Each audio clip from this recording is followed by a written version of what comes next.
Genesis chapter 17.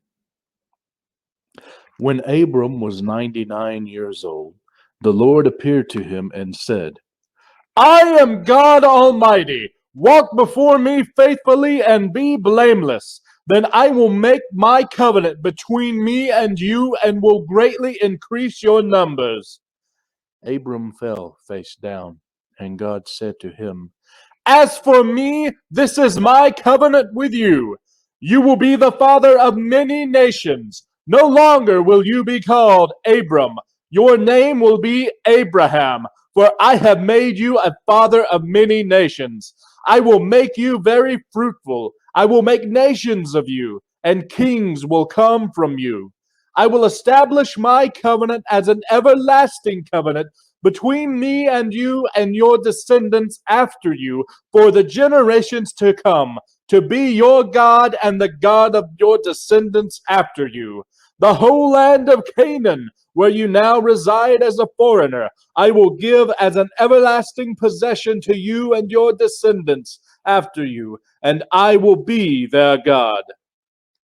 Then God said to Abraham, As for you, you must keep my covenant, you and your descendants after you, for the generations to come. This is my covenant with you and your descendants after you, the covenant you are to keep. Every male among you shall be circumcised. You are to undergo circumcision, and it will be the sign of the covenant between me and you. For the generations to come, every male among you who is 8 days old must be circumcised, including those born in your household or bought with money from a foreigner, those who are not your offspring, whether born in your household or brought with your money. They must be circumcised. My covenant in your flesh is to be an everlasting covenant. Any uncircumcised male who has not been circumcised in the flesh will be cut off from his people. He has broken my covenant. God also said to Abraham, As for Sarai, your wife, you are no longer to call her Sarai. Her name will be Sarah. I will bless her and will surely give you a son by her. I will bless her so that she will be the mother of nations. Kings of peoples will come from her. Abraham fell face down. He laughed and said to himself, Will a son be born to a man 100 years old? Will Sarah bear a child at the age of 90? And Abraham said to God, If only Ishmael might live under your blessing.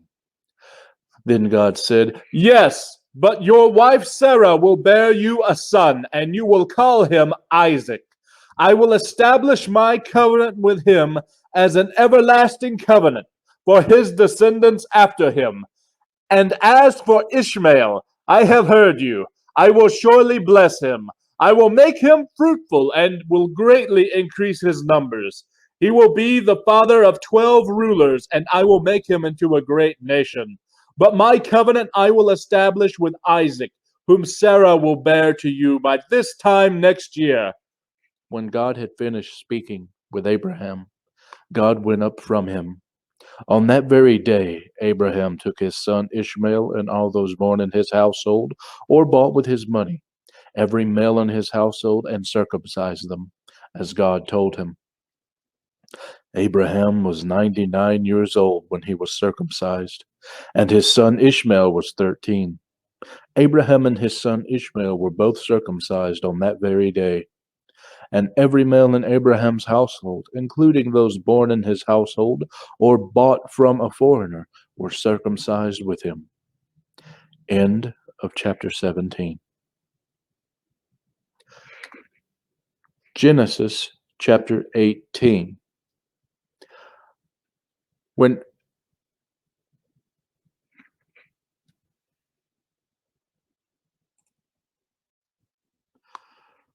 the Lord appeared to Abraham near the great trees of the Mamre, while he was sitting at the entrance to his tent in the heat of the day. Abraham looked up and saw 3 men standing nearby. When he saw them, he hurried from the entrance out of his tent to meet them and bowed low to the ground. He said, "If I have found favor in your eyes, my lord, do not pass your servant by. Let a little water be brought, and then you may wash your feet and rest under this tree. Let me get you something to eat so you can be refreshed and then go on your way, now that you have come to your servant." "Very well," they answered. "Do as you say." So Abraham hurried into the tent and to Sarah. "Quick," he said, "get 3 seahs of fine flour, and knead it, and bake some bread."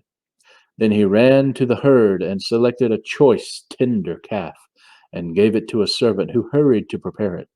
He then brought some curds and milk and the calf that had been prepared, and set these before them. While they ate, he stood near them under a tree.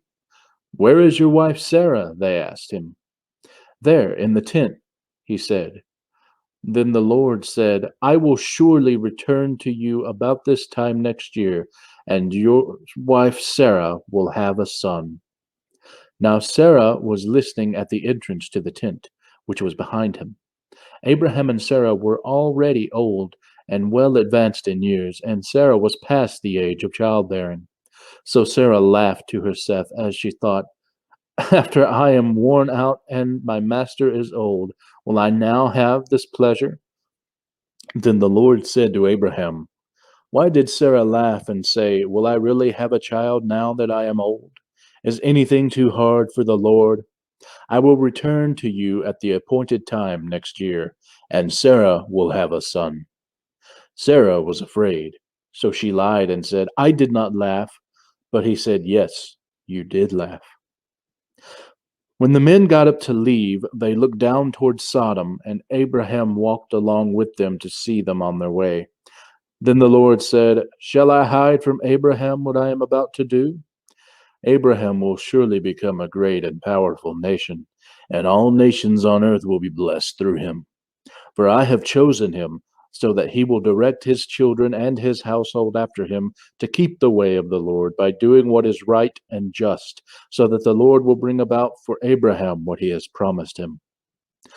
Then the Lord said, "The outcry against Sodom and Gomorrah is so great, and their sin so grievous, that I will go down and see if what they have done is as bad as the outcry that has reached me. If not, I will know." The men turned away and went toward Sodom, but Abraham remained standing before the Lord. Then Abraham approached him and said, "Will you sweep away the righteous with the wicked? What if there are 50 righteous people in the city? Will you really sweep it away and not spare the place for the sake of the 50 righteous people in it?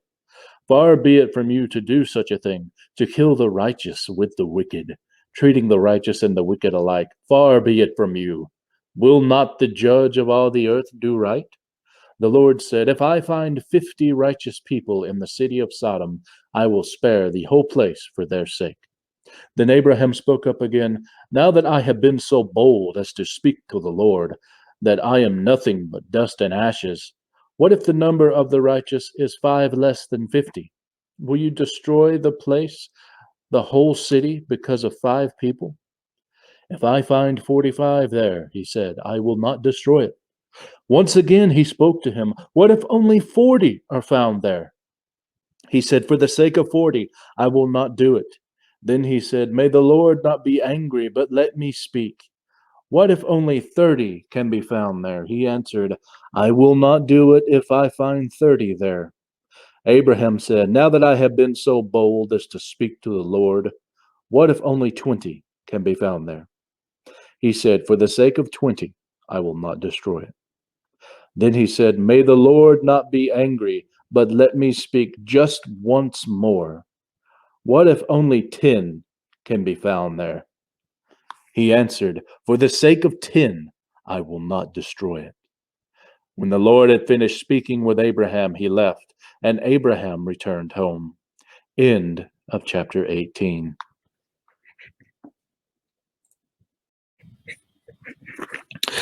Genesis chapter 19. The 2 angels arrived at Sodom in the evening, and Lot was sitting in the gateway of the city. When he saw them, he got up to meet them and bowed down with his face to the ground. My lords, he said, please turn aside to your servant's house. You can wash your feet and spend the night and then go on your way early in the morning. No, they answered, we will spend the night in the square. But he insisted so strongly that they did go with him and entered his house. He prepared a meal for them, breaking bread without yeast, and they ate. Before they had gone to bed, all of the men from every part of the city of Sodom, both young and old, surrounded the house. They called to Lot, where are the men who came to you tonight? Bring them out so that we can have sex with them. Lot went outside to meet them and shut the door behind him and said, no, my friends, don't do this wicked thing. Look, I have 2 daughters who have never slept with a man. Let me bring them out to you, and you can do what you like with them. But don't do anything to these men, for they have come under the protection of my roof. Get out of our way, they replied. And they said, this fellow came here as an alien, and now he wants us to play the judge. We'll treat you worse than them. They kept bringing pressure on Lot and moved forward to break down the door. But the men inside reached out and pulled Lot back into the house and shut the door. Then they struck the men who were at the door of the house, young and old, with blindness, so they could not find the door. The 2 men said to Lot, do you have anyone else here? Sons-in-law, sons or daughters, or anyone else in the city who belongs to you? Get them out of here, because we are going to destroy this place. The outcry to the Lord against its people is so great that he has sent us to destroy it. So Lot went out and spoke to his sons-in-law, who were pledged to marry his daughters. He said, hurry and get out of this place, because the Lord is about to destroy the city. But his sons-in-law thought he was joking. With the coming of the dawn, the angels urged Lot, saying, hurry, take your wife and your 2 daughters who are here, or you will be swept away when the city is punished. When he hesitated, the men grasped his hand and the hands of his wife and of his 2 daughters, and led them safely out of the city, for the Lord was merciful to them. As soon as they had brought them out, one of them said, flee for your lives, don't look back, and don't stop anywhere in the plain. Flee to the mountains, or you will be swept away. But Lot said to them, no, my lords, please, your servant has found favor in your eyes, and you have shown great kindness to me in sparing my life. But I can't flee to the mountains. This disaster will overtake me, and I'll die. Look, there is a town near enough to run to, and it is small. Let me flee to it. It is very small, isn't it? Then my life will be spared. He said to them, very well. I will grant you this request too. I will not overflow the town that you speak of, but flee there quickly, because I cannot do anything until you reach it. That is why the town was called Zoar. By the time Lot reached Zoar, the sun had risen over the land, and then the Lord rained down burning sulfur on Sodom and Gomorrah from the Lord out of the heavens. Thus he overthrew these cities and the entire plain, including all those living in the cities, and also the vegetation in the land. But Lot's wife looked back, and she became a pillar of salt. Early the next morning, Abraham got up and returned to the place where he had stood before the Lord.